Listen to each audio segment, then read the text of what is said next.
Hello, everyone. Welcome back to the Footy PHANS Podcast, episode 14. Andrew Santo and Joe, as always, coming at you from Windsor, Ontario, Canada. Windsor, Ontario, Canada. Tecumseh, Ontario. Tecumseh, Ontario, Canada, if you want to get real specific. Man, we were lucky this week with the way the schedule kind of shaped out. Yeah. Having a bunch of midweek games, having the weekend, obviously, with the full schedule as well. I don't even know where to jump in at it because, Yeah, tons of footy to get into. Mm-hmm. Tons of big games, too. I mean, I guess if you want to look at, just European battles and trying to get the top four places, the United-Arsenal match midweek, I believe it was Wednesday, I think, the game took place. Yeah. No, Thursday. That's a Thursday game. It was. That was a Thursday, I think. That was probably, the biggest one when it comes to, moving and shaking in the table for the top four places. I think it was my bid for match of the season. Yeah. Just because, when you look at the two squads there, just look at the goal differential and you look at the goals against, and it's like, okay, we're bound to have some goals coming in this game. Mm-hmm. Whether it's, a 2-2, a 3-2 like it was, or even like a 4-1 or something. I just had, this game checked off in the calendar for, a fireworks match. Yeah. And we got that. Oh, yeah. 3-2 scoreline, Man U versus Arsenal. It kind of makes for one of those classics that you see on the highlight reel on DAZN. So years to come, this is probably going to go down as one of them. A really good game of footy to watch. And at the end, it had Ronaldo written all over it. Of course, eh? Yeah, him scoring his PK. And it was funny because the commentators were saying during the game how, is he going to fit into Rangnick's new style? The new style for Man U with him. And they were saying how he hasn't scored recently, and then Ronaldo being Ronaldo and kind of putting commentators in their place and turning it on for Man U again. Yeah, it's kind of weird, the criticism of Ronaldo. It's like, oh, he hasn't scored in one or two games. And I think it's just that expectation he's set for himself. And I said this to you, one of the commentators were saying, it's like, I think it was the game before this, Carrick had him on the bench to start. And the commentator was saying, his age and they got to rest him. And he's like, given all that information, though, I think you'd still want Ronaldo on the field, because he's, he can just come up like this, get 2 goals in a big game. So. Yeah, the name alone just kind of scares you, right? Yeah. And when you see Ronaldo's not playing, it was a game against Chelsea you're talking about when they drew 1-1. Not having Ronaldo on the pitch that game, it's like, okay, maybe we can exploit that side. Like, Ronaldo's not there, so there's not as big of a threat. I think they still played Sancho or something. Yeah. Obviously still a great player. Not with the pedigree that Ronaldo has, but an up-and-coming class player. With this game, it's like, I thought that Rangnick, first of all, was actually going to be at the helm for this match. I guess he was waiting on his visa to go through, so he couldn't even coach in England. It's kind of funny the way we look at it too. It's to us, it's footy, it's a sport, but it's a job. Mm-hmm. You're employed, you have an employer, you have to fill out insurance claims and all this stuff, and get your benefits all transferred over and everything. So he was waiting on a visa to actually go into work in England, which is kind of funny. Mm-hmm. But he was there in attendance, so he did make it into England to watch the game, but obviously he could not be behind the bench. So it's the last game that Carrick was in charge for United, and I think in this one, he came out more aggressive than the way that he did the Chelsea game. Yeah. Because I think back then, a week ago, he looked at the way that Chelsea was playing and the way that United had been playing, and they said, okay, we can't come out and be full on attack this game. We have to kind of sit back. We have to defend a lot and take our chances when we can. And clearly that goal that Sancho scored after Gino's mistake was the opportunity that they needed. Yep. But in a game like this against Arsenal, a side who obviously is really good, and they've proven the last month or so that they can actually hang around and be competitive in this league, they looked at this game probably and said, this is a team that we actually can attack. They're not as polished as a Chelsea. They don't have as world-class players. Yeah. And with Carrick starting Ronaldo in this match and Sancho and Rashford, he said, okay, boys, we're going to go out there. We're going to do it. It's my last game in charge. I want to get the win. I want to retire with 2 wins on my record here. And that's what he came away with. It came away and did. And obviously Ronaldo getting his 800 and 801st goal. Yep. And all play for club and country. It's a crazy feat. Yeah. I mean, I don't even know who else is on that list, to be honest. Like Zlatan maybe on that list. Messi, I I would don't assume. know. Yeah, I mean, I haven't actually looked at the list, but the fact that you get up there in your 800th goal, 800, and man. then just get your 801st just to start the next century, which, you know, obviously I don't think there's any possibility that he's going to get to 900. Nah, I doubt it. Unless they come up with some human advancement or I think Ronaldo. he's the only one. Messi's got to be close, though, I think. Yeah, not sure. Well, because they were, you know, when Ronaldo was really in his prime at the end of Man U, right before he went to Real Madrid, he was just on a scoring. Oh, he was putting up like 40 goals, like Yeah. in all competitions, which this includes. Yeah, he So, was like, just. FA Cup, you know, I don't even know if they had Carabao Cup back then, but all those other competitions, Mhm. Champions League, he was putting 40 goals away like per season. Yeah. For like a 3 or 4 year run, it seemed like. Yeah. So he's just on like a really solid run. So wouldn't surprise me at all if he was the only person there. Yeah, he has 800. Pele at 765. Messi has, well, I don't know when this was, but 755 according to Wikipedia. Yeah. So Romario's fourth, and then I think it's just legendary people. Gerd Müller. But you know, in this game, I do got to give credit to Fred. I mean, his first half was probably the biggest nightmare a player can have. Yeah. Next to Jorginho's blunder, but the whole situation where he stepped on De Gea's leg. Yeah. De Gea goes down, ball comes out to Smith Rowe, and Smith Rowe just puts it away. And you know, typically when the goalie's down, play stops. You know, maybe the ref could have blew the whistle while De Gea was down, but he didn't. Ball went in the net. Went to VAR, and they saw that Fred was the one who stepped on De Gea, so no fault in Arsenal there. And, you know, the ball went in the net. Ref didn't blow the whistle till it was in the net, and the goal stood, and everyone on Man U was understandably upset at the time, but I think it was the right decision in the end. I mean, it is true. The ref, arguably probably should have blown the whistle when he saw De Gea was down. But the fact that he just, I don't know, saw him late and didn't blow the whistle, unfortunately, the goal has to stand because I don't think it's more unfair if it didn't. Yeah. You know? So, unfortunate situation, but that, that's just what goes on. Yeah. But I'm happy he didn't blow the whistle, though, because we've seen too many times that the referee does blow the whistle for a premature reason, and then it just stops the play. Mm-hmm. Yeah. And I know we obviously we've had our thoughts and opinions about VAR and how even for the offside stuff, how they let it go on for too long and then they put the whistle up or they blow the whistle afterwards after the flag's already been raised. Yeah. And we kind of make us think about that.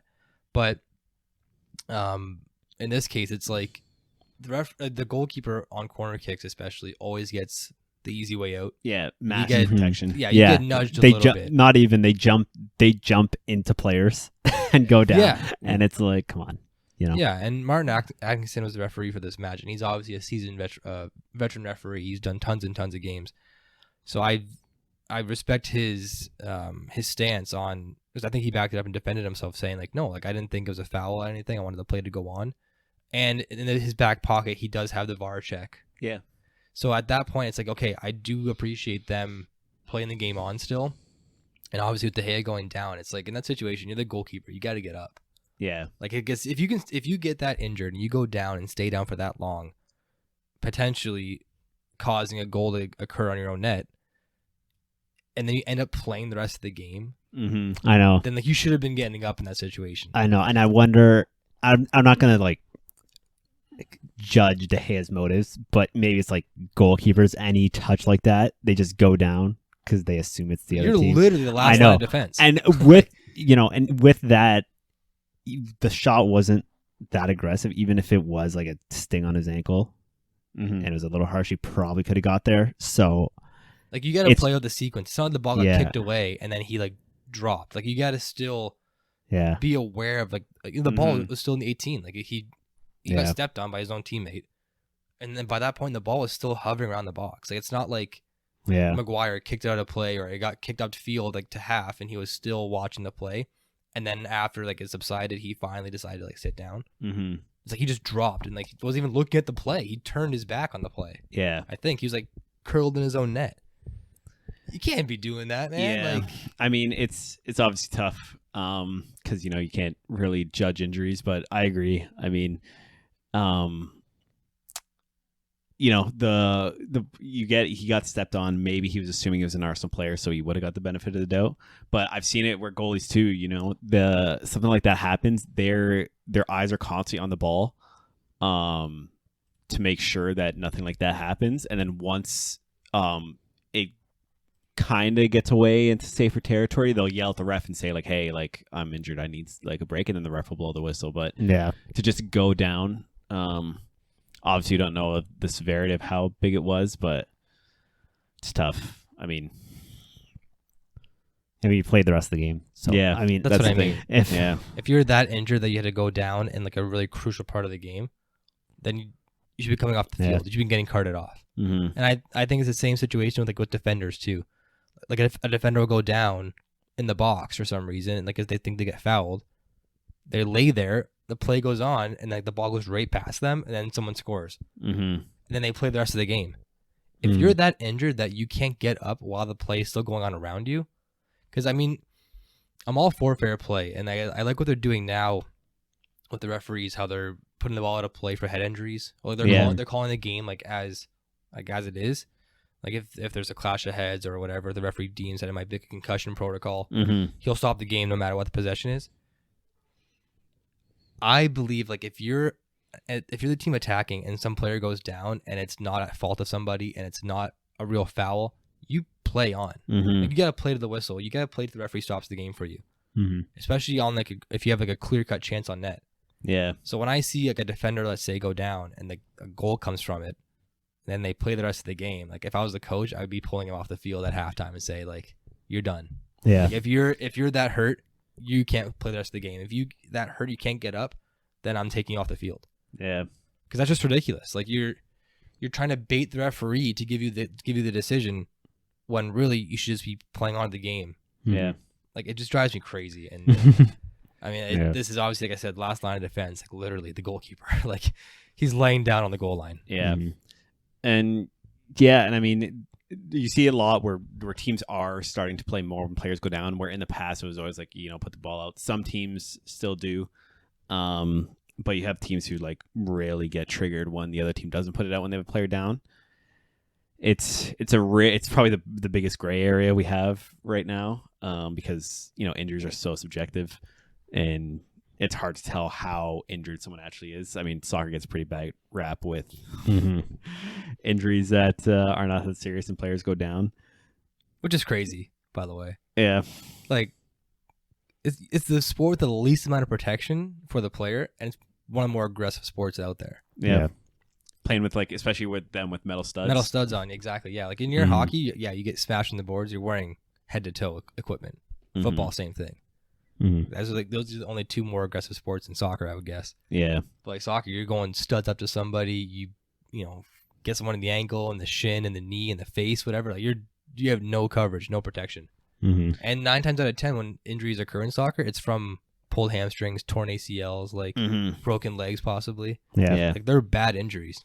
Right. So if it's not one of those, you should not. Well, if it's not one of those, get off the field. You should get up if get a shot's coming in on your net, probably. And I mean, I think it Seriously.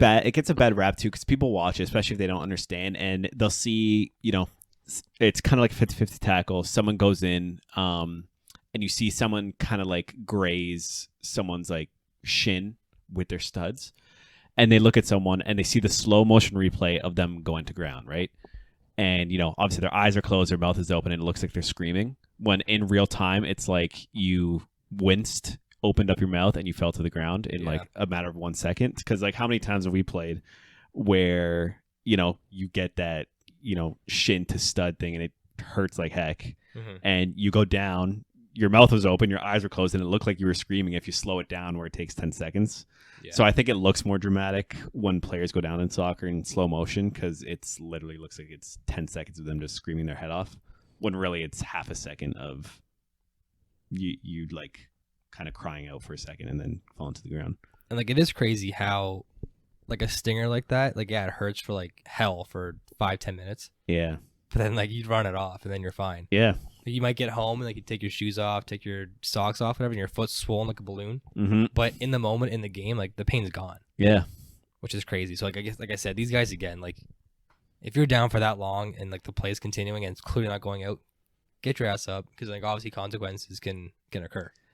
Yeah, but like for them, it was didn't really matter in the end because they got the win, right? True, but I mean to go down like in the 13th minute, credit again to Smith Rowe, his 5th goal of the season in the Premier League. I mean not an easy finish either. Like, No, I mean he did put it in like not the greatest spot, but when your goalkeeper's laying on the floor, anywhere kind of put it anywhere. It would be hilarious if Tahei like saved his ass or something. Can you imagine? If it just hit him. Yeah, this would be a much different conversation. Oh, But so funny. But no, credit to him for scoring that. But yeah, 13th minute, obviously ton of game left. And Bruno Fernandes scored before halftime, which is probably the ideally best time to score. Yeah, Clearly going into half, Carrick was able to calm the boys down. Obviously you're back at level playing field. So to come out, Ronaldo just guns blazing, PK, properly rewarded in the 70th minute to take the win. Sign seal delivered for United. Mm-hmm. I do want to mention something about the PK because I do agree it should have been. Well, I don't know. This is probably another. Say what you feel. This is probably another gray area because it looks like a PK, but I think Fred knew exactly what he was doing. I like he put his leg. He's back. running towards the ball, sees the Arsenal guy like start to go to ground, and he puts his left leg out Under. like beside him. Yeah. And then the Arsenal guy hits his left leg. Like he didn't need to put his leg there, but the Arsenal guy like took out his leg. I know, but like I understand and yes, and I hate that he probably that was the case. But if was it Odegaard? I think it was. Yeah, no business going down. Why are you going down? Yeah. It's like, yeah, Fred probably did that, but like just don't go down. Yeah, Yeah. it didn't have to happen like that. Such low percentage of you getting contact on the ball and winning that challenge. But And that's, it's like the likelihood of Fred like taking a touch and like getting a decent shot on goal or picking out someone in the box with you're at like the box was pretty full. It's like very low percentage. It's not like you have to make that challenge. Just don't do it. Don't give yourself the chance to like get in trouble. yeah, I mean, with Odegaard making that challenge, it is an attacking midfielder coming back on defending duties. So clearly somebody who's But- not probably aware of like I know, but being in the still, box on the other opposite end and being a defender. I know, but like Been you there are before. you are a Yeah. pro soccer player, and like Yeah, you are aware of circumstances. No, I'm not giving know. him like full benefit of the doubt kind of thing. Because it was a rash challenge and it's something that didn't have to happen. But I'm just thinking like in many game situations, he's probably not in that position Yeah, like majority of the time. So he may have just been like kind of lost on the field and said, okay, I'm going to try and get this for my team. It's still 2-2. You know, I just came off scoring and loving the game myself. So I think, you know, maybe he just had emotions going and just did a rash challenge and didn't think about it. Yeah. But I think it's a foul. So for Ronaldo to get, you know, his 801st goal Yeah. on the PK spot is kind of fitting because that's how he seems to score a lot of his goals Yeah. in recent seasons, especially with Juve last year. Oh yeah. But yeah, with that game and that win, Arsenal or United, projected themselves back into the mix for the top 4. Yeah. Only to be thwarted by West Ham and Tottenham from this weekend. We'll get into that a little bit later. But another game that had big implications for this week, especially for this weekend, was the Chelsea West Ham game. Oh yeah. I know we're jumping around a little bit, but I mean, I gotta talk about my boys even when they do good, when they do bad, and this was a bad one. I think like I said Tell us- last tell us your- no, tell us your I real think like thoughts. I said it I was don't know where to start, man. it's Like, just I think inconsistent. Yeah. it's the inconsistency, maybe a little bit showing their age. I don't know. Yeah, I mean, at any point when you take the lead, like you can't let up. Mm-hmm. And when Thiago Silva scored in the 28th minute, they kind of backed off a little bit, and like they stopped playing like an aggressive style, and they started playing more of like the Chelsea possession style, and it kind of allowed West Ham to come back into the game. I think the biggest takeaway from this one was that this was Edouard Mendy's worst game for Chelsea. Yeah. He's not totally to blame, I don't think, for the first goal for the penalty, Jorginho kind of stewarded him. He's kind of had a couple stinker of a games back to back. Yeah. But he, I mean, You think he could have put it out though? yes, I do. Yeah. Like, whenever you play back to the keeper, obviously you have to be like aware of your surroundings as well as where you're playing the ball. Mm-hmm. Like he wasn't really heavily pressured himself, but when he played it to Mendy, I think it was Jared Bowen, my guy, Your boy. was in on it. And I mean, I played keeper before in the past, and it's kind of funny. Like when you play goalie, from like if you go from like an outfield player to playing goalkeeper, you do lose control of like what the hell you're doing sometimes, Yeah. because it's a lot of extra pressure, right? Like there's like I'm not saying I'm like a good player, but you can like take the ball down from your chest from like a cross and like control it and do all this stuff. When you go into net, all that gets like wiped away, and it's like the ball goes to your feet. It turns to like instant panic mode. Like I've done terrible before with like my footwork as a goalkeeper. So like I kind of get where like the pressure comes on. And you're like, oh shit, what do I do? Mendy had the chance to clear it away like right away. Mm-hmm. Like get it played back to him, kick it away. His second touch that he took should have been also a clearing opportunity. Yeah, just put it out for a throw. Yeah, because like he did, like his initial touch, he took it away from Bowen, and he could just put it out for a throw, even for a corner. I don't care at that point. Yeah. But he tried to take like another touch after that Yeah. with a man already on like your side. He's already on your shoulder. Yeah. Like he's trying to be like, well, like a center defensive mid to like shield the ball. Who's Yaya Toure? Like, what are you trying to do right now? Get the ball out. You're a goalkeeper again. We just talked about De Gea. Your last line of defense. You have to clear the ball out. Like again, you're in panic mode. Get it away, panic mode style. Kick it out for throw in, corner kick, whatever. Took him down. Clear cut penalty. Lanzini just buries one, top cheese. Like doesn't give De Gea. It doesn't give Mendy a chance. Sorry. And from that point on, even though Chelsea scored with Mount again just before halftime, I wasn't comfortable with how the game was going at that point. Yeah. Mm-hmm. Like it just felt shaky. It was one of those games. It's a London derby, East versus West. It's always going to be a big one. And the commentators were saying too, like, there's obviously a ton of teams in a ton of teams in London, but West Ham Chelsea, it's like the biggest game for West Ham. Mm-hmm. That's like their City United game. That's like their Liverpool, Everton. Chelsea West Ham is like legendary, goes way back in the record books. And if you're a West Ham supporter, beating Chelsea is like number one job to do. Mm-hmm. And the players understand that. They rally behind that. And I mean, they came out and played amazing second half. Yeah. Like Chelsea looked scared. Mm-hmm. Yeah, they really brought it to him. Like Bowen. Maybe they Bowen weren't. Again, yeah. You know, maybe it was like I said, I don't want to like judge their intentions, but maybe it was a case that they do have a lot of young players. Maybe it was a case of, you know, oh, we're ahead on West Ham, and it's like, is this gonna be another one of those games where they're gonna like roll over because we're ahead? So maybe it was just a case of they thought they didn't have to like manage the game after they were ahead, but with teams like West Ham, that'll like continue to, you know, grind out against these top teams. You always have to be on guard, and I think that's what Liverpool and City do very well. It's knowing how to put away teams. Yeah, and I've talked with Chelsea time and time again. They just don't have that instinct to go out and kill. Yeah, I mean, against teams they know that are good, I think they do a bit better because they know they have to like be focused the whole game. But against some of these other teams, I think like West Ham, I think might be their crutch this season. Who's like, oh, like yeah, you're ahead, but like, you know, we're just gonna, you know, keep grinding at you because we have the confidence to do so. And I think that's what caught them off guard.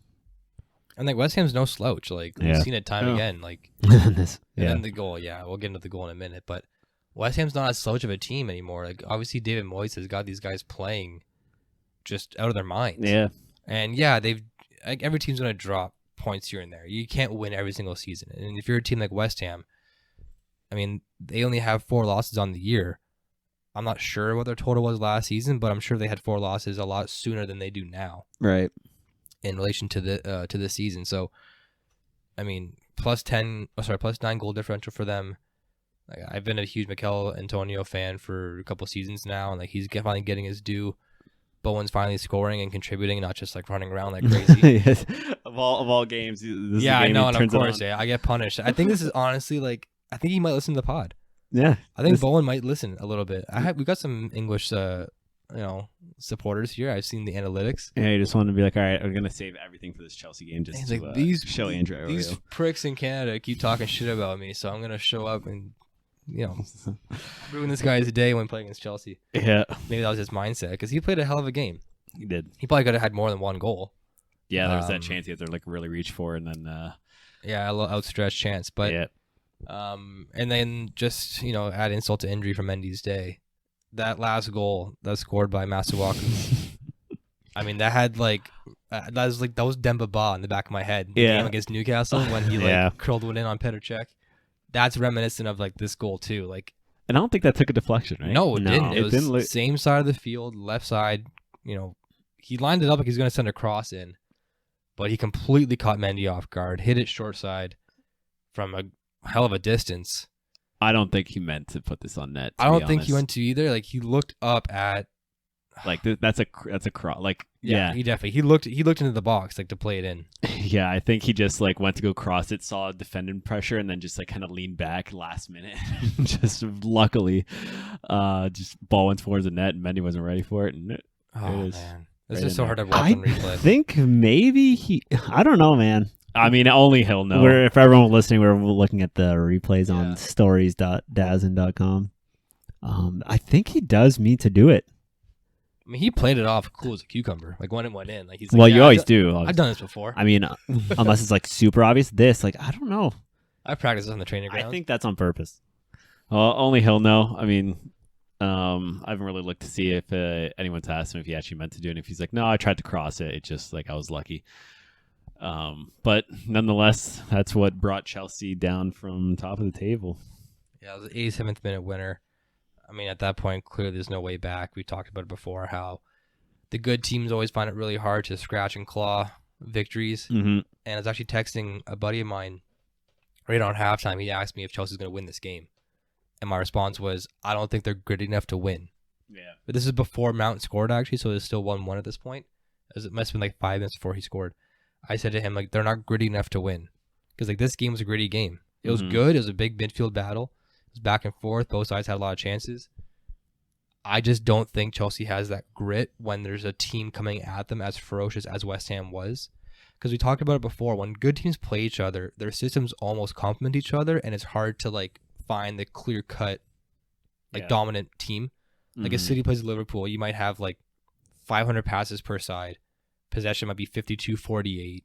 Chances are, 5-5 on shots on net or something like that, because it's very competitive. It's very evenly matched. Mm-hmm.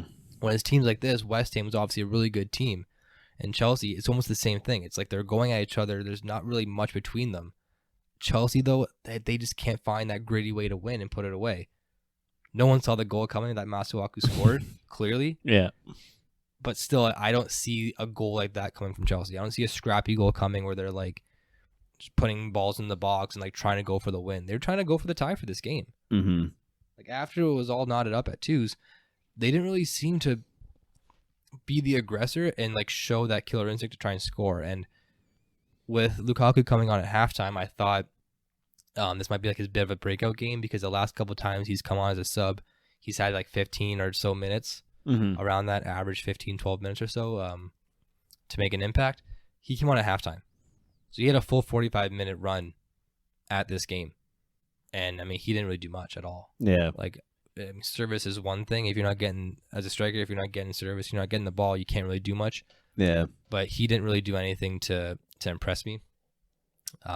His next game, the next game for Chelsea will be Champions League draw against Zenit, and then they have a game against Leeds, which I hopefully, if he's not back for the Zenit game, maybe he'll come in as a sub for that one. I don't know. But at least the Leeds game, that's a game you got to come out and just dominate. Mm-hmm. Leeds sitting down, 14th place, having a woeful season compared to what they did last year.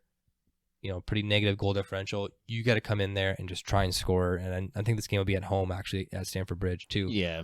So, I mean, if you're Lukaku, if you're Chelsea, if you got to come out and just start putting, I don't even know, just putting everything you can into scoring. And we talked about before how they had a good spill of run without Lukaku when they were pumping goals in, but those games were against lower division or lower tiered players, lower tiered teams. They're coming from a Norwich. They were going against Burnley. They're going against Southampton. Games like that, they have to not try as hard, basically. Or against Watford too. Or against Watford, also midweek, another tough game. They squeaked that one out too, but they're just not dominating like they have been the last few weeks. So I don't know what's happening. Only 6 points in their last 5 matches out of a possible 15. So we'll see how they go from here. They, like I said, they have Champions League midweek, which is always interesting. They got that. They had that group sealed up actually. I think they had the top spot clinched because they beat Juve. Yeah, for Champions League. So maybe they'll rest some guys for that game. That game actually might be a good time to play Lukaku. Yeah, just getting back in the swing of things. Yeah, like not say like, well, we need you to get out there and score 2 because we have to win this game. Yeah, go play. We'll put you on for 60 minutes. We'll take you off. Mm-hmm. We don't have to win this game. We'll rest you up, and then you'll play full 9 against Leeds maybe. Yeah, that's kind of what I'm looking forward to with Chelsea coming up. Yeah, and honestly, I think if Chelsea do want to win the title, especially with how competitive it is this year with Man City and Liverpool, they're going to need to have those games where they just completely dominate. There's been a few times where Chelsea's done that, but not consistently enough where I think it's title material yet, especially with how City and Liverpool are playing.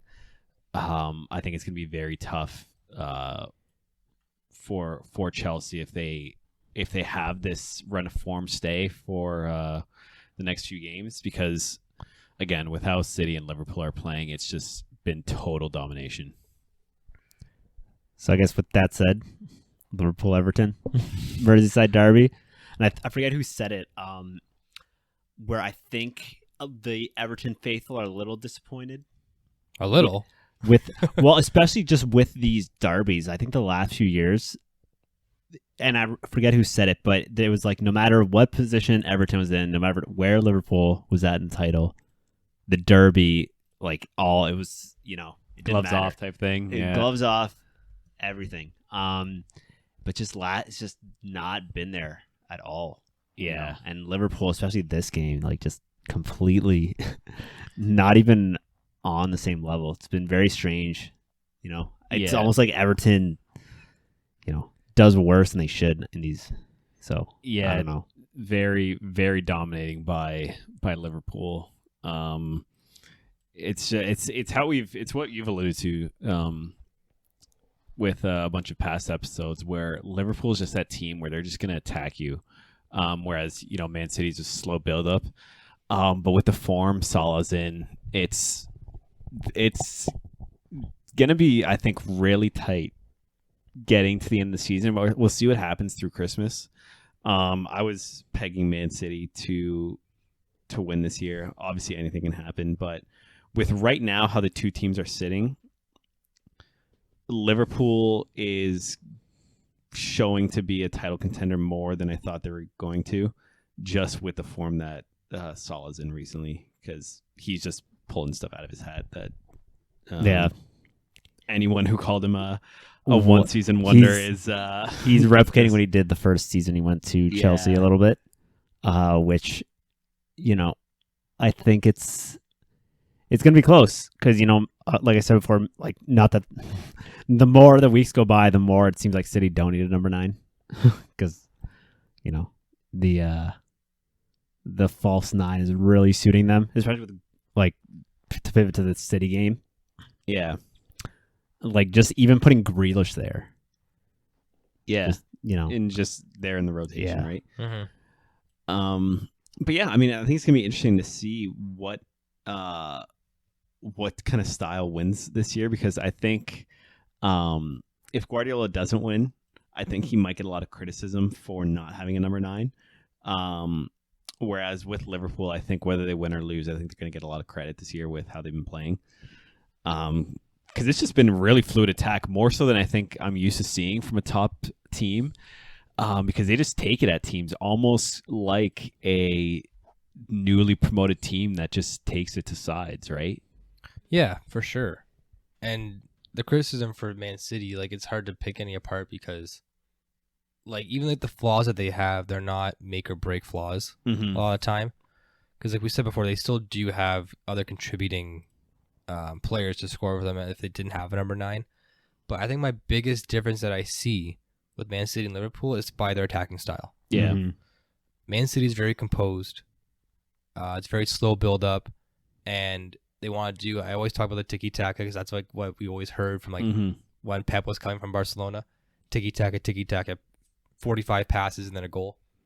I think they still try and implement that. It is a tighter game, I think, in the Premier League, so it is harder to put that many string of passes together. But they still like to take their time. They do a lot of triangles, overlapping runs, and kind of backdoor runs all the time, which is obviously like a beautiful like playing style. Don't get me wrong. If you can pull it off, like they can, because they work on it, I'm sure, day in, day out. It's amazing to look at. Whereas Liverpool, they're just like a very free-flowing team. Like, it's almost like every play that it's almost like whenever goal scoring opportunity that they get, it looks like it's a counterattack, even though they'll be in possession still. Yeah. Like, it's wild to me. Like, it's almost like, and like Man City obviously will counterattack as well if the opportunity is there. But with Liverpool, it's just they get the ball and it's just right away up the field. Yeah. Like, there's not like a slow build up like where like Rodri would have it for Man City and like pass it out to the wing, play it back to Stones or whoever. Like, Liverpool gets the ball in the middle of the field, feed the wings, feed the flanks. Salah go run, Mane go run, Sane go run, and that's how they score. That's how they create, and it's just that's how they're able to put away 44 goals this season so far. Yeah. Nine goals ahead. Yeah, 9 goals ahead of next in line Chelsea for goals for, and only 12 against. So by even doing that, by counterattacking and by playing faster and quicker, yes, you have less time possession, but I don't think they matter when they're putting away 4 goals a game. Yeah. Yeah, I totally agree. And I'm really looking forward to the next Liverpool Man City game because the last one was very, very exciting. So that's probably going to be a big telltale sign of what's going to happen this year. But, only 1 point separating the two. So, it's one of those things. It might be a topsy-turvy thing, especially seeing where Chelsea's going to fall into the mix. I do agree. I think the league does need kind of like a 3-horse race. Yeah. Just because, it's been Man City, Liverpool. But April 9th, Man City, Liverpool. It might come down to the second last month of the season. Yeah. Like legit. Well, I think it's going to go down to the last day, to be honest. Think so? Well, 3-horse race. Man City, I hope Man so. U Man City, situation. Man U. That would be Win on goal amazing. differential. Well, just to have some fun with it, let's see who both teams are playing last game of the season. Just if it all goes perfectly well. Yeah, Liverpool got Wolves. Yeah, Liverpool at home. That they had a tough time Yeah, that'd be a beautiful little against Wolves little story, yeah. And City's got this Villa. weekend. Yeah. City's got Villa at home. So, I mean, 2 very gettable games, obviously, per side. A lot's got to play still from now until May 22nd of next season. Champions League, obviously, FA Cup, all those draws still have to get dealt and sorted out with. Liverpool, I mean, as a Chelsea fan this weekend, I was crossing my fingers hoping that, at least one draw would come from City or Liverpool. And seeing how, City was pretty dominant in their performance this weekend, my money's on Liverpool game, and then I get the update on my phone, 94th minute. How you doing? Divock Origi scores for Liverpool. Yeah. Puts them ahead against Watford. I was just crushed at that point. I don't even know what the hell I was doing. I was just like, put the phone back in the pocket, didn't check it again for another 5 hours. Yeah. That I was watching that against Wolves. And it was one of those games where I think it's again one of those games you need to win if you want to contend for the title because you just got to grind it out, right? Yeah. Liverpool did it. In another life they might not have, and City would be further ahead than they are now. But credit to them for sticking it out and getting the win. Divock Origi again. Yeah, I've been been bailing out Liverpool a few times. Who said? I know, Someone said every goal is valuable, but if it'd be hard to find someone with a better valuable goals to goal ratio than Divock Origi. Seriously, major X factor. I can think of just 4 or 5 games, just last minute, crazy. But good for him, and I think it's credit to him especially. Being at Liverpool for this long, not really getting a spot in the starting lineup too often, but just being committed and being like, you're just gonna be that guy. Yeah, 70th, 80th, 90th minute, you're gonna go on and be sharp and get us a game winner. See, like a player like that, like wouldn't you think at some point he'd want to go away on like loan somewhere? But I do think the culture that Klopp's built, it's similar to Guardiola, how he has people in like a really deep team invested in the project. And I think that's what separates really good managers from mediocre managers. They can, because you need that kind of team to compete in every competition. So he gets the players to buy into being committed to the club no matter what your role is, so that in the event that they need to call on someone who has the potential to be a starter, even if they can't on a regular basis because they're just marginally worse than who's in the starting 11, they just, they mentor them in a way that gets them to stick around, which I do think is important. I think no one's really better than that than Pep is. Just, you look at the team and it's like, how is someone like, Mahrez, who surprisingly I didn't know this, he has the most goals for City in all competitions, even though he doesn't start too often, but he just has these guys bought in. It's like, nope. For the season, you're saying? Yeah. And which you need. If you want to win Champions League, you want to win the league, you need 18 or so guys, like A players on your team to be able to compete. So yeah, no, I get that. I just think, like, from a personal standpoint, like, if I was Origi, you're 26 years old, you've been there for a few seasons. I think he's only had a real crack maybe one or two times, as, like, a pure starter for Liverpool. Because they've always changed the formation. Like, when they got Sadio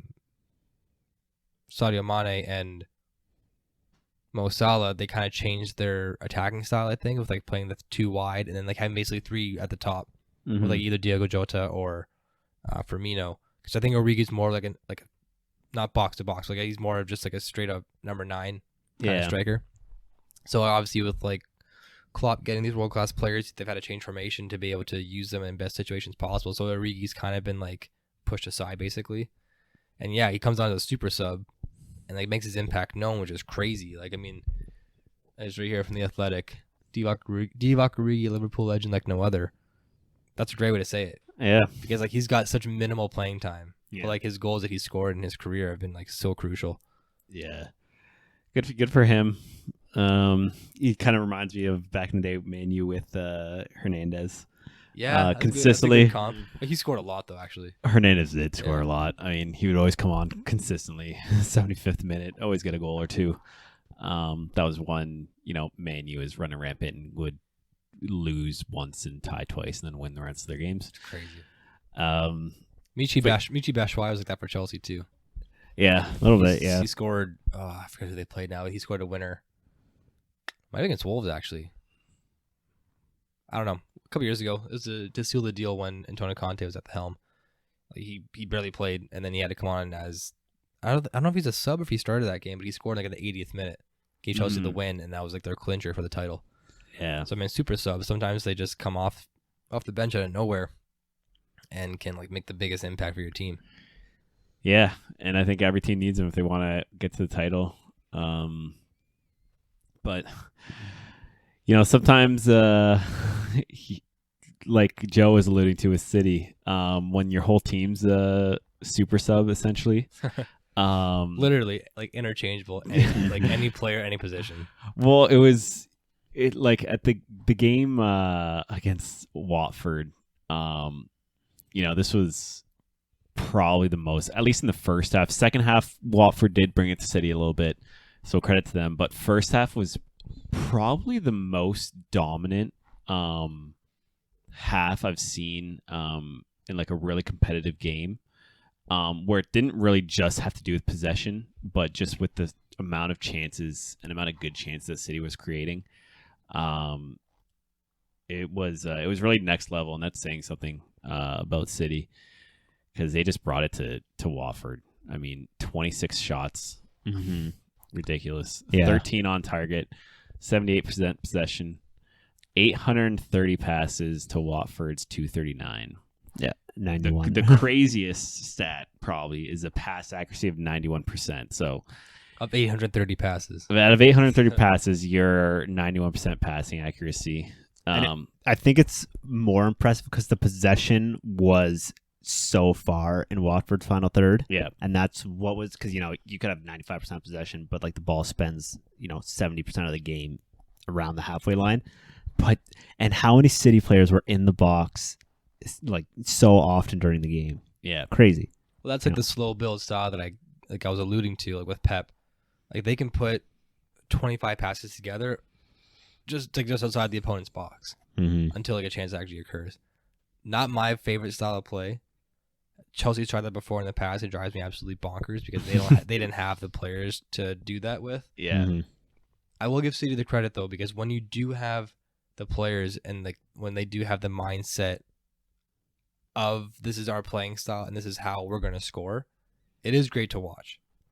I find it to be a little bit boring at times, but when you see world-class players performing at a world-class level, you have to give your credit. And I mean, there's no world-class player more deserving than Bernardo Silva right now for the way he's been playing. Pep alluded that he's the best player in the Premier League right now. He also said a couple of years ago he's the best player in the Premier League, and he's playing better now than he was 2 seasons ago, in Pep's words. This little guy, man, like he's just he can be on any point, any spot in the field, in any position that you want him to be in, playing any formation, any strategy that you want him to play, and he'll give it 110%. Yeah. Like you could tell him, hey, you say, Bernardo, I don't want you past half all game. I want you to sit back here and kind of play more defensive, and he'll do it. Yeah. I want you to flood the box and get in, send crosses in, he'll do it. Like anything you tell him to do, he just gives in to the team and to what Pep wants. And I mean, like, what a luxury to have for your team. Yeah. Yeah, his performances against Villa and against Watford, it really went to show of why he's. We always talk about how he's low key good. Now he's like real key good. Now he is. He's best player in the Premier League. Good. Yeah. He scored against Villa. The 2 goal against Watford. Villa was probably one of the nicest ones I've seen. I still didn't see that time. one. Yeah, I gotta see this goal. Andrew has not seen Bernardo Silva's goal against Villa, so we're gonna look at it right now. But no, same thing. Like you can see, even for everyone watching, we're again stories.dazen.com. I didn't know this was a thing, but it's very, very convenient. It's just all the very highlights. convenient. Yeah. Same thing, just around the box all the time. There you go, Diaz scoring a left-footed banger from outside the box. Who would have thought? There you go. Deflection. Yeah. But yeah, I mean, that's the thing. They have players, there's been, I think, 17 different scores for City. It just goes to show you have quality everywhere. And you can just, there you go. Okay, that's pretty cool. So you get a break. I think it's wide open, but yeah. He's wide open, but he also volleys it from outside That's a the nice 18. finish. Yeah. So for everyone listening, just Jesus gets a pass, City go on a break, and it's kind of ironic where you talk about counterattacking against City when they're probably the best at counterattacking teams. Yeah, they are. They're really good. So Jesus just puts in a cross on this counterattack, and Silva just one-time volley, one step inside the 18. Just him kind of almost alone on goal, just rips it to the top of the net. Then Nice Aston goals Villa this still game. get a goal. Nice goals this game. Like the game ends the scoreline 2-1 does not do. I keep saying it. Yeah, it doesn't do justice. City dominates the game, scores banger goals. Everyone plays super well, and they win the game 2-1. But why is that? When you see a game like team like Liverpool, I was looking at their match results of just recent date, and it's like 4 goals, 4 goals, 3 goals, 2 goals, 4 goals. Why isn't City putting that away? If you're controlling the game as much as City does, and you have 78% possession, 800 passes a game, 13 chances on net, why aren't you putting away 4 goals? I don't know. I think it's just like I keep saying every week, they're missing that number 9 who can score a half chance. Yeah, just get that scrappy I do goal. think, a lot of the players on City need like a fairly decent chance to score. Aguero could. I don't know if they have a lot of players that can make something out of nothing. If that makes sense. Mm-hmm. Well, they have the players to create for sure. Yeah, but it's just that finishing in the final, not even final third, but the final 6-yard box, like a Van Nistelrooy. That guy didn't score any goal from outside the penalty spot area. Yeah. for United when he was in his run of form in the early 2000s. A player like that would do well, I think. Just like you said, like a kind of not like a scrappy player to score scrappy goals, but someone who can just clean up in there and just be a body. They don't have body. They don't have size. They have size in defense completely. Ruben Diaz, obviously Laporte, Rodri, like huge bodies, great players, great size and strength. But you look past that and like just look at the average height gets super low. Gabriel Jesus might be the strongest player in attack, and that's saying not much. Yeah. Sterling, Foden, Bernardo Silva, Mahrez. These guys are more frail than you guys. Yeah. And like there's just no size or scariness when like you're looking at City's attack in that form. Yeah. Big body, win a big header, push somebody out of the way, move just with player movement and just how they can create and open up space. They don't have that player. Yeah. Again, we talk about it almost week in, week out with City. Who that player is going to be, we don't know. Obviously, the Harry Kane saga is one to look at still, one to watch. At this point, do you even want Harry Kane from the way that he's been playing and like his run of or lack of form basically since the beginning of the season? Do you want Kane on your team? I don't know. Like even if you're Tottenham, I'm not sure. Even if you're Tottenham, do you want Kane on your team right now? Because he's starting every game. Yeah, I honestly don't know if he would. The way they're playing now, like, I'm worried if he does go, it's not going to be what he thinks. Where it's like, oh, you're going to be our number 9, like week in, week out. I don't think that's going to be the case. I'm not sure if that's exactly what he wants. So, because with the way they're playing now, there could easily be, 3 games out of the month where Pep's like, no, we're playing a false 9 today. Like Kane, like you could play midweek Champions League and this weekend, but we're not going to necessarily play with number 9 every single week. So I'm not sure if Kane would buy into that. And and there's still question marks, especially in January. Like, do you want to put that in the mix and risk that you drop some games because it doesn't work out? I don't know. It's very tough to say. Well, if you're Man City and you're Pep and you're looking at a person to bring in that has that, number 9 quality, the number 9 style, are you looking for a world-class player, or are you looking for a player that's like good, maybe not as known, maybe not as prolific in like the score sheet, like not a Haaland or not a Lewandowski, not a Kane, obviously, but a player who's maybe like a Mikel Antonio. Obviously he won't leave West Ham, but a player like that who's not like a world-class top tier level, but somebody who can still do the job. Because if you do bring in a player that is a world-class, and you just made a good point by saying, okay, we're not going to play you today because we're doing false 9. Yeah. I'd be like, why the hell am I here then? Yeah. Like, if you have that backing of a world-class player, you'd want to play all the time. Mm-hmm. And that kind of just goes with what I'm saying with Kane. And Antonio Conte, he's obviously a coach who in the past has clashed heads with other players that have like similar egos to him. They want to, be bigger than the club. Like Diego Costa was a big example I brought up last time. With Kane, I think Antonio Conte could literally say to you, like, I'm not playing you because you're playing like shit. Yeah, probably. Like, maybe not in those words, but at some point, you can't start this guy. You can't play him. Yeah. And I know that their playing style kind of dictates like having a number 1 up top, and then that gives Son the ability to kind of freely roam. Because if you don't play Kane, then Son kind of has to be like your striker, which you don't really want that to happen. But at some point, you got to look at that, his run of form and how poorly he's playing, and be like, we can't use you right now. Yeah. Because even like the highlights that we watched today, I didn't watch the game against Norwich. Obviously, a 3-0 victory against Norwich, kind of expected from anybody. But goals by Lucas Moura, a goal by Davinson Sanchez, and Son. Again, another game that Harry Kane's not on the score sheet, and we watched the highlights of it together. And yeah, he had chances. He had half chances. The ones that he did have, he maybe could have put at least 2 away. Mm-hmm. At least, I'd say. Kane of old, Kane of last season, Kane of season before, he would have put away 3 maybe. Yeah. He's almost becoming a liability as like just another body on the field that's taking up space because he's not doing anything. Yeah. And he's your captain. Yeah. He's supposed to be taking charge. He's the one supposed to be saying, okay, put it on me, put it on me. He's not really contributing in any point in the game. Yeah. And, obviously I hope that, things do turn around for him. because if he keeps playing like this, he's just going to be finding himself on the bench. But do you think he deserves to be on the bench? Yeah.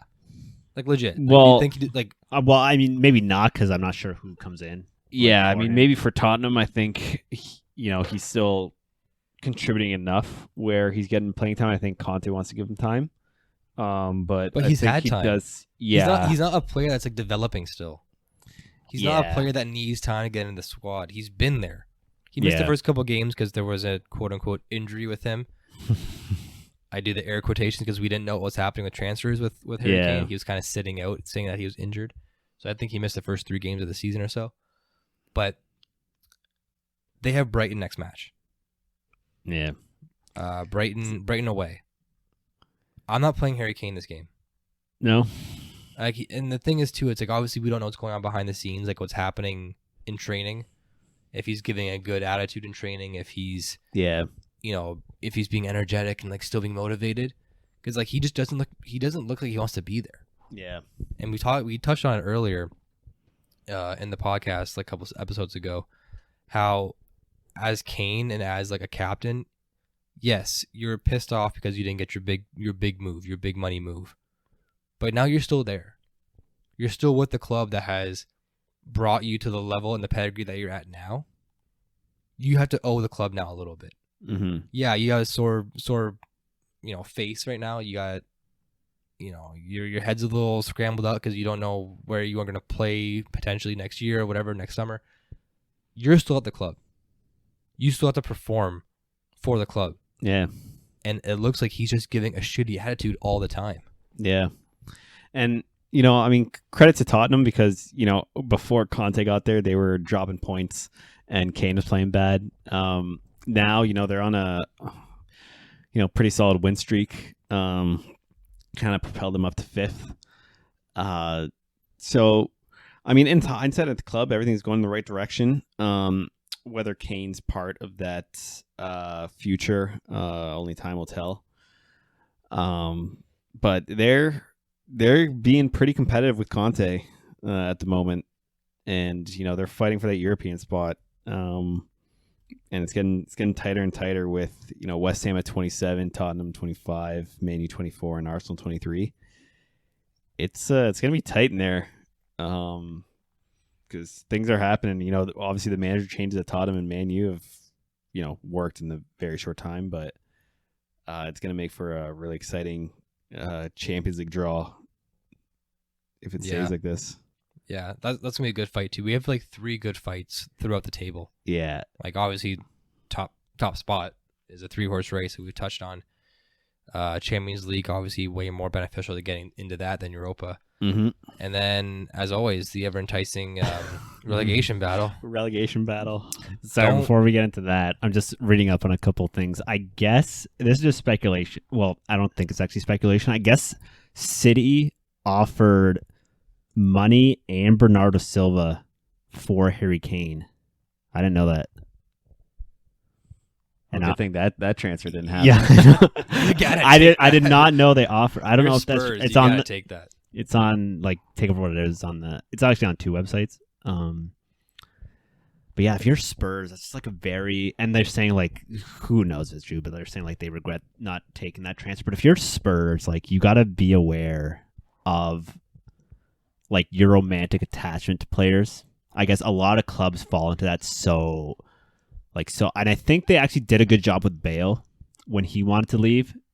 They, sold him and bought 9 players. Granted, all 9 players didn't work out, but maybe they didn't want to make the same mistake. But you got to be aware. And I keep saying, if a player wants to leave, and I've heard multiple commentators say it, if they want to leave, you have to let them leave. You have, because they're just depreciating.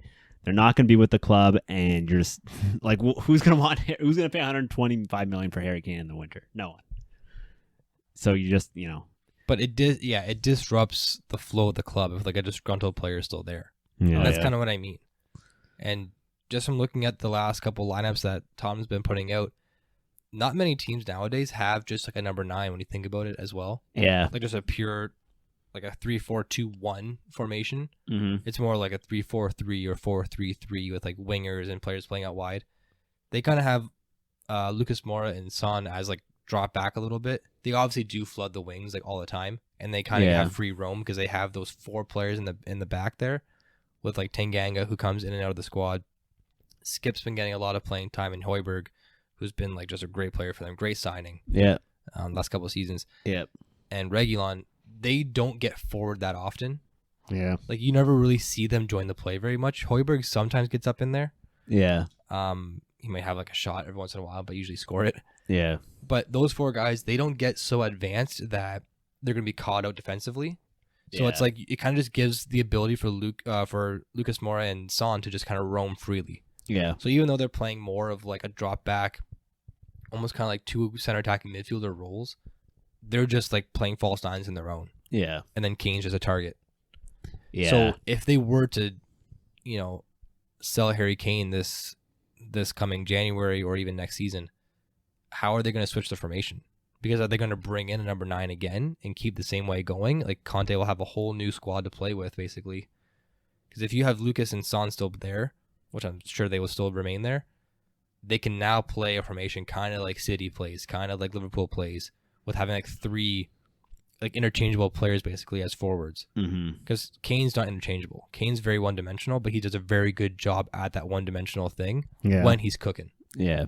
Yeah, That's true. and maybe that could be something that City may not want him if they realize, he's one-dimensional, and if he's like, they're like, no, he's not not doing it. So it's like, well, if he can't do that, why? If he can't do the one thing he's really good at, then it's like we can't use him.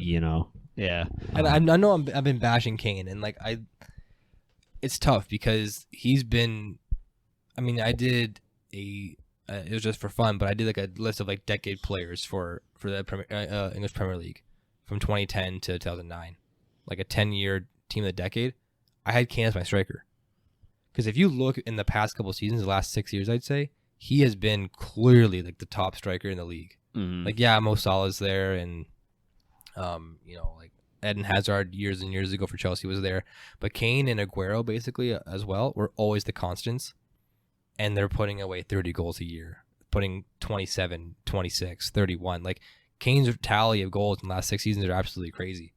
So when you have that pedigree and when you have that reputation, and then you have a sudden drop this poorly or this drastic, it's hard not to like harp on the player. Yeah. It's hard not to get after him and say, why are you not playing so good anymore? Why are you playing like crap? Like, what is it with this player? Yeah. So, I mean, it's difficult of a place that he's in, and like we're just a couple schmucks saying this. There's people with actual pedigree, just people with actual credentials in the world of football, in England, in the paper, saying the exact same thing that we are, that actually have more impact. Yeah. And that actually gets out to him.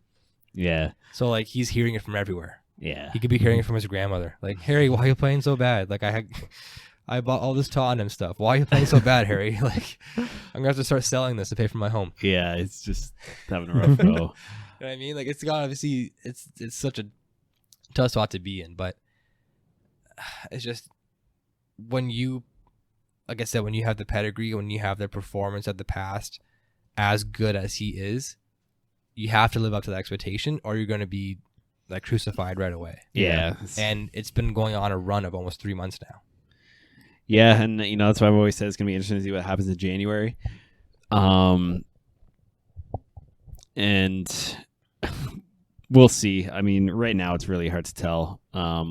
He's probably still gonna stay there, but we're just gonna have to wait and see what the football gods have for us in store in January. The football gods. Yeah. Who are they?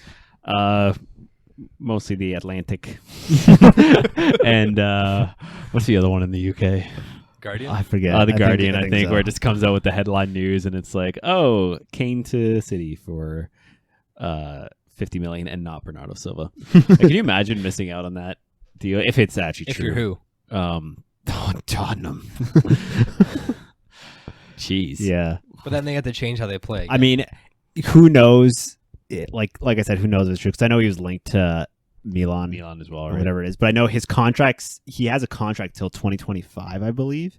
Yeah. So I'm not entirely sure. But, regardless, even if it is, whether it's true or not true, I don't think they would have, for whatever reason, probably sold Kane, even if that was on the table, which, who knows? But like I said before, you have to look to the future, especially if you're Tottenham. If Kane wants to leave, it's not like you're going to make Kane stay and then he's going to get you 40 goals. You're going to win the title. Very tough scenario. Yeah, that is one of the things I don't see happening. Yeah, I mean Tottenham with the Premier League title, that's not really on their radar. Yeah, so Joe's prediction is not officially, but almost very likely just not going to happen. What? With Tottenham winning the I had Kane as my goal scorer of the year. I didn't. probably talk about this every weekend. I said how Joe's now wrong. I said Kane would be the top scorer if he went to City. He did say that. That's what I said. And then I was like, "You're Right. crazy. He's going to be top scorer anyways." Well, if he went early and let's just say he went in January, he probably wouldn't have been all upset, and he would have been in form, and they would have figured it out, and he would have been up there, but he didn't. So that's why he's not going to be top scorer. I did say Tottenham would be the dark horse with Nuno at the helm, and that did not happen. No, that did not. Nuno got fired. Nuno got fired very, very quickly, so that was not true. Poor Nuno, man. Hopefully he gets another gig soon. He's a good manager. I like they him. shouldn't have, like I said, they shouldn't have brought him in the first place. I don't think that was the right move. Especially what Tottenham want to achieve, you brought in someone who's not achieved that. Yeah. So, Right. Yeah, but it's like, I mean, the management and the brass at Tottenham, they must have had an idea, like, we're not going to be title contenders. And like we said, like, Nuno was like 9th on their depth chart in managers to sign. Yeah. Like, maybe if they did go out and get into contact right away, that might have maybe made an impact, and like how they're going to play and how like Kane maybe is playing this season. Yeah, I mean, it didn't really feel like he fit in there, but to speak about someone who I think does fit in as a new manager, I mean, I don't know why, but I was getting like a really good vibe with Rangnick. And, Man U looked pretty good. I hope it works out. I mean, I could see him there for a long time. They're talking about his 4-2-2-2 formation. It's very, very interesting. Never seen it before. Yeah. Just, your back four, and then you got McTominay, Fred, Bruno Fernandes, Sancho, Ronaldo, Rashford, just in like 3 blocks of 2 going up the field. Very interesting playing style. Not sure how the system works. It's going to be something I'm going to have to look into. What a bold move. Yeah. Like, and you win your first game at the home. You come in with like this completely different formation that we've never really seen before. I've never seen this before. And you just win. Like this guy's like a mad scientist, just creating havoc on the field, and it just turns into positive results. Yeah, I mean, I don't even know like what. I'm just trying to think because yes, that's what it is on paper. I'm just trying to think what the actual formation is when you like when looking at it. I think it's like a makeshift 4-4-2 actually. You think 4-3-3? Yeah, because Bernardo Fernandes, most Bernardo's or Bruno Fernandes floats into the middle and Sancho stays out wide. I think it's that makes sense. Yeah, because Ronaldo was obviously playing through the middle a lot more. Kind of it's similar to Tottenham in a way where you have Cristiano Ronaldo, Rashford, and Sancho kind of up there a little bit, and then Fernandes kind of distributing. But I'm actually intrigued by it a little bit. Yeah, 'cause I don't know how it would work. Just from like reading up on him and like basically learning who he was all last week. When he got appointed as United manager, it wouldn't surprise me if they do keep this formation. That's one thing, obviously, but it wouldn't surprise me if in the bulk of the season, once Rangnick finally has like established himself and he's had more time with the club and obviously had more than just 1 or 2 training sessions, it really wouldn't surprise me if we look at a top 3 of Sancho, Rashford, and Greenwood, and Ronaldo might drop out of the squad. You think? I mean, obviously. Yeah. To bring in a manager like him, the people who are in charge of like the director of football for United, I'm not sure who it is, but the person who appointed Rangnick, they didn't just pick him out of the sky. They looked at like his credentials and what he's done over the last decade or so with teams like Leipzig and what he just did in Lokomotiv Moscow in Russia, and how he's kind of like taken control of the club and like been able to develop it in more ways than one of just on the pitch, but also like as a brand and like as like a developing squad. They don't give him, like, they're not going to look at him and say, we're not going to allow you to make all the decisions you want. Mm-hmm. Like, they're probably going to give him free reign. Yeah. Because, like, that'd be one thing that I would be saying if I was Rangnick. I'd be like, okay, I'll come to your squad. Clearly, you guys are in shambles. Yeah. There's a lot going on here from, like, head to toe. Yeah. He had to probably make that known, like, right away during, like, the hiring process. And one of the things I would have said if I was him was, I get control of the team. Like, it's going to be my team. I get to pick my players. If I'm not going to start Ronaldo, I don't want to hear shit from you guys. I know you guys just signed him. I know who he is. Mm-hmm. And obviously he's going to play. It's not like he's never going to play. But it just wouldn't surprise me if just with this way that Rangnick likes to play with, like, very quick, very young players, very aggressive, very, like I said, the gegenpressing style of a lot of high pressure. I don't see Ronaldo at 36 years old running up and down the pitch doing high pressure. Mm-hmm. Yeah. And maybe like with this 4-2-2-2 formation, he might be able to kind of stay more central and more attacking and not have to put that pressure in. Maybe that's the way that this formation kind of shakes up. I don't know. It's very weird to look at. You know what it is? Sorry to interrupt. You know what this? I think this is a 4-2-3-1 actually. Yeah. Ronaldo just stays central. Yeah. Stays like central. It Yeah. kind of like just like Yeah. rotates a little bit. Like the Rashford. I like, think from that's- here and- I think that's what it actually is. Probably, Like, because it's yeah. like if when the game starts at the beginning of the game, like at the opening kickoff, if they do like an aerial shot of the pitch, Yeah. that's how they're lining up. Is Yes, exactly. that how it looked? In a perfect line. Actually, it's actually Rashford, Sancho, Fred, all in a direct line. Is that the pi symbol? Huh? Yes, It is the pi symbol. It was like a little man on top. Yeah. Okay, everyone, if you follow us on Instagram, Andrew's gonna Yeah, I'll put this on. put a there. screenshot of this and say this is the pi symbol. It's literally the pi symbol. I'll draw it up. It's a pi Yeah. symbol with the has like a little man up top. There you That's how Rangnick wants to play his style, apparently. But no, I mean, like once the game gets free flowing and like you get in your Yeah. position and into the game, you obviously move around the pitch and can establish yourself in a different way. But I just personally think that Ronaldo might start getting more fatigued as the season goes on because he's been playing a hell of a lot. Mm, Yeah, he didn't start the Chelsea game, but I think he came on as a substitute. he did. Yeah. And then there's another game that took place, I believe, that he didn't start on. Yeah, Might have been Champions League game. I can't remember, to be honest. But I think that's going to happen more often than not. And Greenwood at the beginning of the season was playing really well for United. yeah. Like, he's one of the only guys that was contributing goal scoring wise Mm-hmm. while they were still kind of trying to figure themselves out. So I think he's going to get back into the side again. I'm happy that Sancho's finally playing. Yeah, I agree. Yeah. It's good to see him just getting the start. And I playing hope, consistently. hopefully, Vander Beek. That's my Gets my next point. So when I started saying how I think as like the meat and bones of the season finally get going, I wouldn't surprise me if Ronaldo is more playing like a bench role, coming on as a sub. Obviously, yes, he will start games, but I'm saying more as a substitute. But I think Fred is going to get out of the squad, and Van de Beek's going to get his crack at there. Yeah. I do, and Van that's de what, Beek and McTominay. that's what I was gonna say. It's, Very young team, by the way. yeah, very young. very young. Like that core, like that middle core, very young. Ragnar's gonna look at the squad and be like, "I need 2 center midfielders." Like yesterday, like I know Yeah. Vander Beek. Yeah, he can slide in. He is attack minded though, so I'm not sure. And especially the way he wants to press. If he wants to press with those front 4, he's good. You need 2 players like Fernandinho to be your, holding. And like just watching the game, like Fred and McTominay gave the ball away so much at the start of the game. Yeah. Like so much. Every other, almost, I think Fred's first, I don't know how many passes went right to the other team. And it's like, if you're going to press and they're going to cough up the ball, you need those back midfielders to make a pass to your teammate after the high press. Otherwise, you got a high press and it's just not going to work. Yeah. Yeah, and I mean, no disrespect to Fred or McTominay, but it's always been a little tough for me to see how they're your 2 center mids at Manchester United.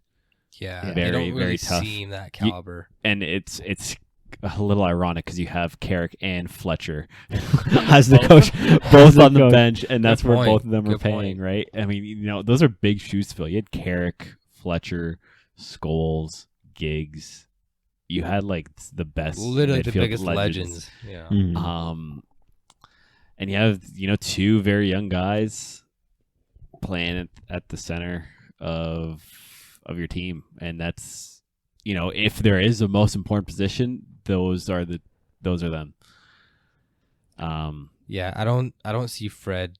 I don't know what his contract is like, but I don't see Fred staying as one of the core pieces. He's 28 years old now. And it's just funny, too, because it's like we talked about Fred in the previous game against Arsenal having like a stink of a first half. Mm-hmm. Or was it this game that he had a bad first half? Well, both. Both. To be honest, Yeah. he's Definitely a second half player. he was really struggling in both games.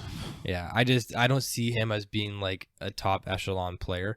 And then, of course, he comes out and scores the winner for this game. For I know, ironically enough. Ironically. But I don't know. I just think you have the youth in your team. You have to use them at some point. And like I said, I'm finally happy that Sancho's getting a crack.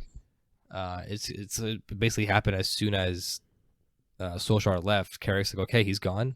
Let's play Sancho. Let's get him his minutes. Mm-hmm. It would surprise me if same thing happened with Van der Beek. If they didn't appoint Rangnick, I think Carrick would have been getting Van der Beek more into the side as well, giving him more minutes. So even like with the injury to Luke Shaw, having Diego Dallo and Alex Telles obviously too are like on the wings, aren't the conventional wingers for United. Mm-hmm. Like Wan-Bissaka and Luke Shaw subbed in instead of Dallo and Telles is a much more sexier lineup, I think. Mm-hmm. Just I think even United fans would say that, like, where's Luke Shaw? Where's Wan-Bissaka? We want these guys back. That back four is something that I think still needs work. Yeah. Because I don't think Lindelof can carry a team along with Maguire. I think Maguire's had a bit of an up and down season as well. He's made some pretty big bonehead mistakes. But he's also made up for it at other times too. So he's kind of been like inconsistent, but you know, you obviously pick apart the bad more than the good. Mm-hmm. And so I think if they can shore up that defensive side of the field, because that's basically been United's weakness, right? Yeah. Like you look back in their goal differential, like we kind of touched on earlier. United getting 24 goals against and only scoring 25. That's not United. No. We're used to them being at least, you know, like a 30 and like a 10 or something in that kind of range. More along with like the Chelseas and Liverpools and the Cities. 25 goals for allows them to be in the top 5 for goal scoring, but those 24 against put them in the bottom 5 Yeah. for goals against. Very tough. You can't win that way. You can't succeed that way. Mm-hmm. And majority of the goals that get scored against them are easily goals that could have been prevented if just for some like simple plays or like simple positioning or, you know, just not careless defending. Yeah. I think Rangnick will bring that to the club. I think he will shore up that defensive four. Again, shore up that midfield. Again, this 4-2-2-2 is wild to look at. I can't take my eyes off it. It's funky, but I mean, like I said, he comes in with this pedigree and he comes in with this attitude like, okay, this is my club now. Like I'm gonna do whatever the hell I want with it. I mean, if he would have shown Sir Alex Ferguson like the lineup before this match, he would have been like, get the hell back to Germany. Like, what are you doing? Like, this isn't how we play here in England. This is not my United. But, you know, a lot's changed in 25, 30 years. So, yeah. I mean, it's going to be a fun one to unpack and fun one to you know, keep an eye on going forward for sure. I mean, I guess since we started doing the podcast, I've watched more United games than I ever really have. And with Rangnick showing up there, I'm going to have a different reason to watch now, I think. Yeah. Because before, I was kind of like, let's watch United be shit. And like, I get to talk about it later. It's going to be kind of fun. Yeah. But now, hopefully, Rangnick can put them in the proper direction. And, keep them competitive because it's always fun to watch. Yeah. Yeah, I'm really looking forward to this 4-2-2-2. It was even funny hearing people talk about it because obviously we've never heard it before. But yeah, I'm really looking forward to how it all unfolds. Because seeing a proper a run for Champions League is, you know, it always makes it more exciting. Mm-hmm. Do you think Man U is going to make top 4 now with that win over Arsenal? That shook things up. Yeah, I mean it's obviously so tight there. Going West Ham. It's tough, you know, because with all the changes at Man U, even at Tottenham, I think we're gonna have a better indication when, Christmas is over, really see how things shake up, because Rangnick could try this 4-2-2-2 and it just like really tanks hard. Might not, because it's been his dream to always coach in the EPL. I don't think he would do that with a formation that he wouldn't think works, and there's a lot of managers that look up to him as a mentor in how he manages the game. So right now, I feel like I am actually leaning more towards Man U, to be totally honest, with all the changes I think Ragnick's going to bring. Do you think they make a splash in January?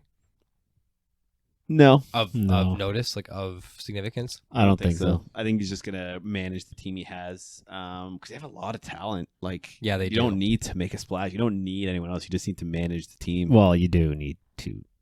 Some sort of splash. Yeah, maybe in a few spots. You just need to it won't. But I don't know if it'll be super expensive, but you got to bring in I don't even know who, but someone solid. I think honestly, with who they have, you have Matic. Maybe not the caliber you need at Manchester United, but I think he would slot in better there than Fred or McTominay, to be totally honest. He was looking pretty sketchy the last time I saw him play.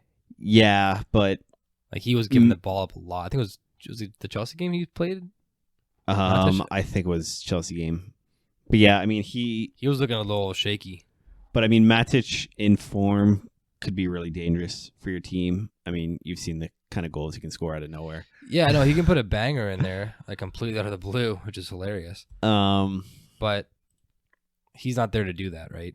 That's true. He's there to sure up your defense and just kind of like that last line of defense before you get to the defenders. Yeah.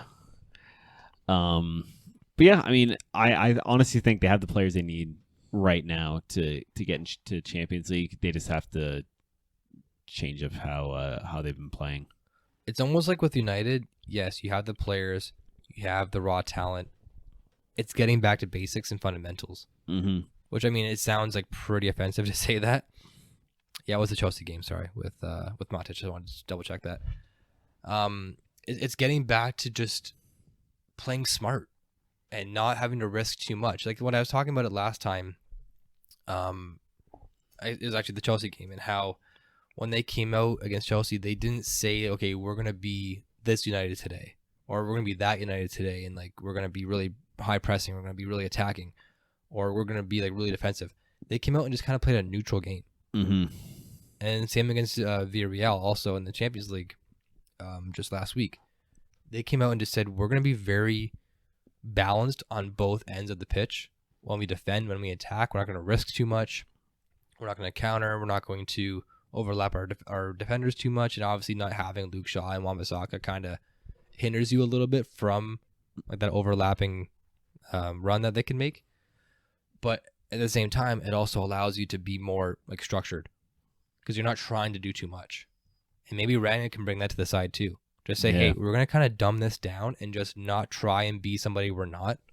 Because they obviously do have the players, but they haven't had the coaching the last couple of seasons in Solskjaer to push them forward to a new level of play. Because under Solskjaer, they had no identity. We didn't know what they were. Yeah. Under Klopp at Liverpool, you know how they're going to come out and play every single game.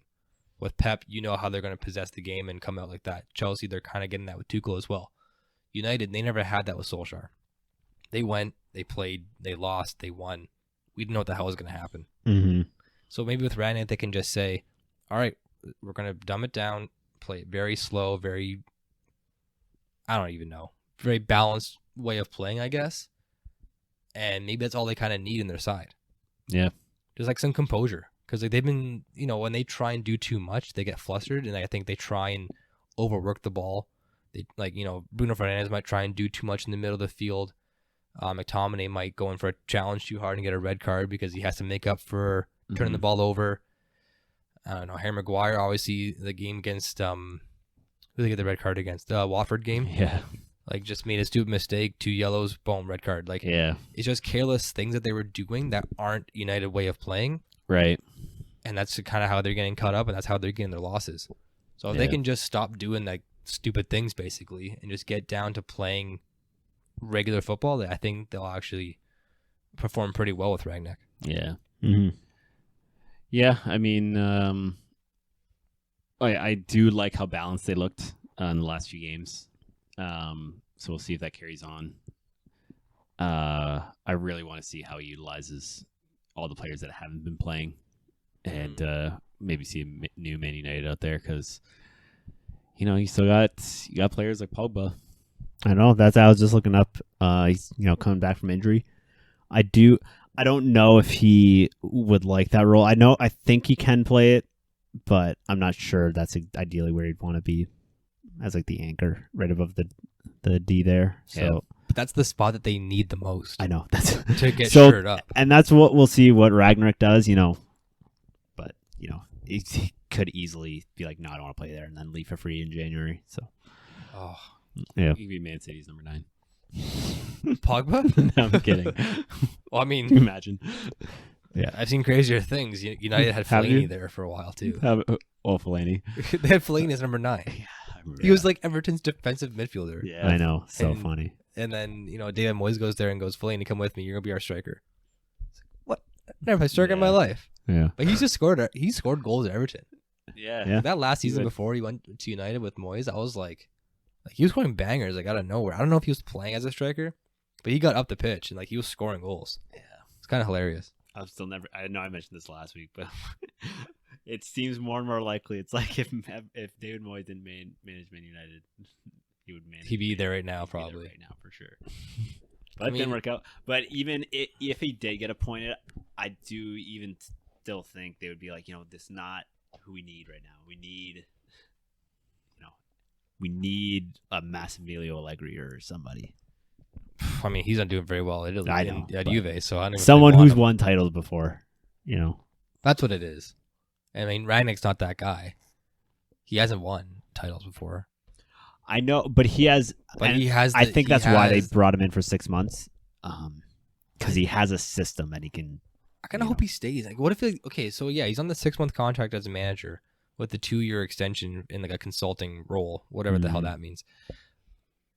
What if he's like really, really good? Like he might as well just probably stay. No, Yeah, I mean, it would save the club money because they wouldn't Yeah. have to go out and hire a new manager.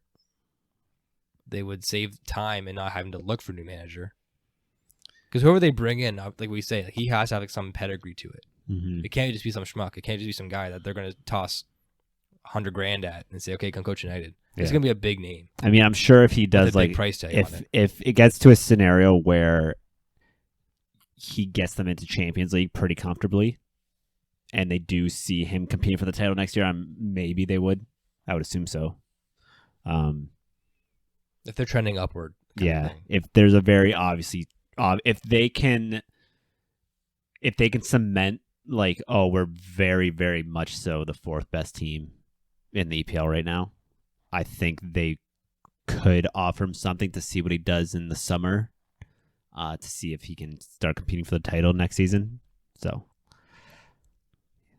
that's how I think it would play out. yeah, Hope he stays. I'm rooting for him. Yeah, I You kind of hope totally he are. stays. I mean, Yeah.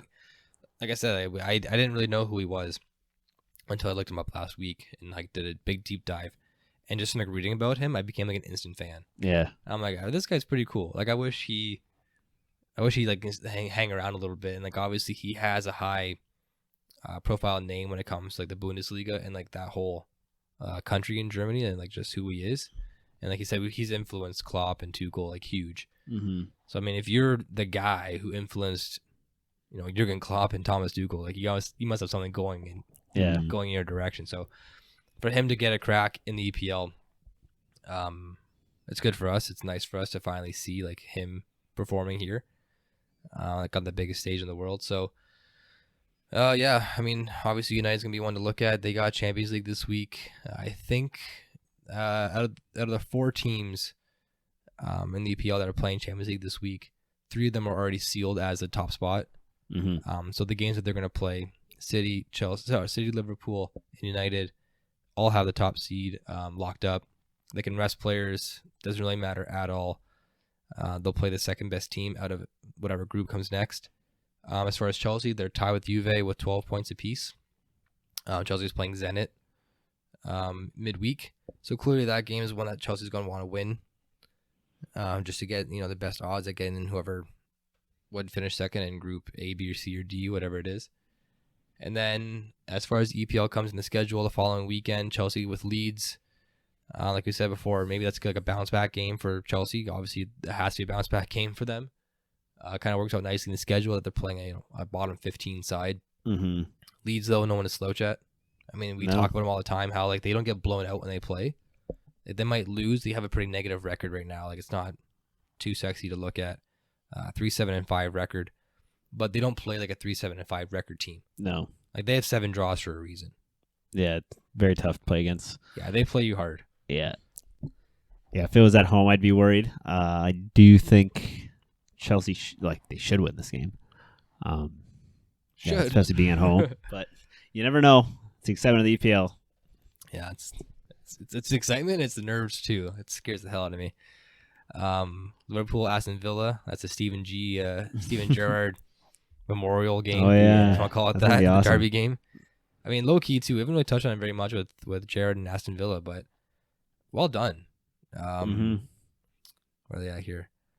I think since he's been there, he's 3-1. 3 wins, one loss. He's got them playing pretty well. Yeah, he's lost to City too. So it's like, if you're gonna lose to somebody, yeah, 2-1 too. It's gonna be City. I mean, when he got appointed, they were on a 5-game losing streak with Dean Smith at the helm. So anything, getting one win is a positive, is a move in the positive direction. So to come back and get 3 wins for a side like Villa puts them, right in the top 10.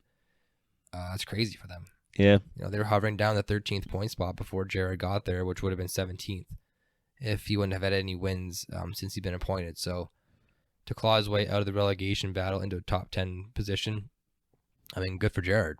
Yeah. Very tough. I mean, from player to manager is always tough. So, I hope it works out. And that's the thing, though. You're just a few wins away from getting out of that, in Newcastle's case, relegation battle. So, hell yeah. Let's see if they can stay up.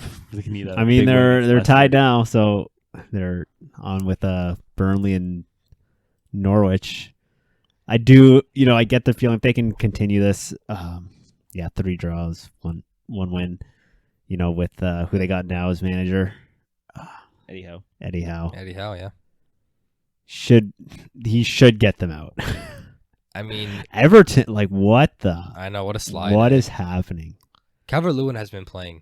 Calvert-Lewin's been out for months with Everton. Yeah, it's still your Everton. I know. And Rafa Benitez, what's going on with him? Because if Everton gets relegated, that's really not good.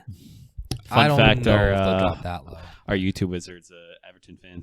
Yeah, the Wizards. Shout out he Everton. messaged me. He said he didn't have high hopes when they played Liverpool. So shout out to our YouTube Wizard. Good luck against Everton. Seriously, good luck, man, and all the power to you. I mean, my fun fact too. Like, my mom's family is from Liverpool. Like, my mom's distant family, my grandmother and everything. I don't know that far in the family who they support. I kind of hope it's Everton, as opposed to Liverpool.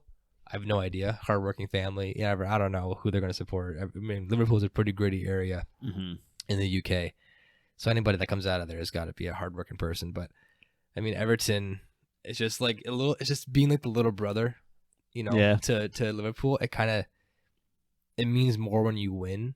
And it's obviously you're not expected to win, and it's been that way for 10, 15, 20 seasons. But when you do get that one, that one makes up for everything, right? Mm-hmm. So I kind of hope that they be Everton fans, and same here. I'd be Everton fan as well. But my blood bleeds blue for another club in England. So that's so Liverpool has the Villa game on Saturday, December 11th. Arsenal, Southampton.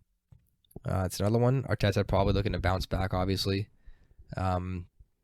They have a game tomorrow actually against Everton, so we'll see how that result pans out. It's going to be a big one for both sides, I guess, right? Arsenal trying to kind of come back from the game against United. Everton obviously with the beat down against Liverpool. They really need one to get out of that relegation area. I mean, they're not in the battle yet. They're still 5 points up, but it's never a good spot to be at when you're scrolling down the page pretty far to find the team that you're looking for. Yep. So hopefully, I mean, that should be a pretty good game, actually, I would think. Yeah. I mean, they're both kind of similar sides, I think, in a little bit. Like, Arsenal's a little bit more polished, but Everton's brought in some decent players, and they're just not clicking. That's why they have all the makings of a team that should be. Rafa Benitez as manager. You brought in some, like Townsend, great. You have decent players in your side. So I'm not sure what's going on there. I think they have been ravaged a little bit by injury this season. Yeah. Like I said, like Calvert-Lewin was like a breakout player for them last year. Like he got called up to the England national squad for the Euros. He didn't really play, I don't believe. But just for him to get that call up was pretty huge because that was completely based on merit. Like look at the strikers that England would have brought up, and for Calvert-Lewin to be involved in that, I mean, that's pretty huge for him. But he's been out for a few months, I believe.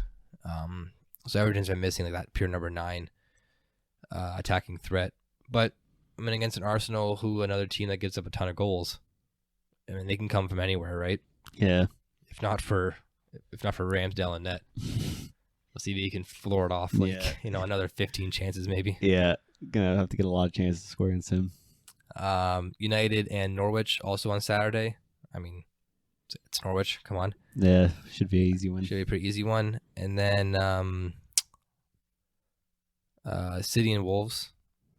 I mean, it's another top 10 one, but I think City handily will probably snatch that victory up as well. Yeah.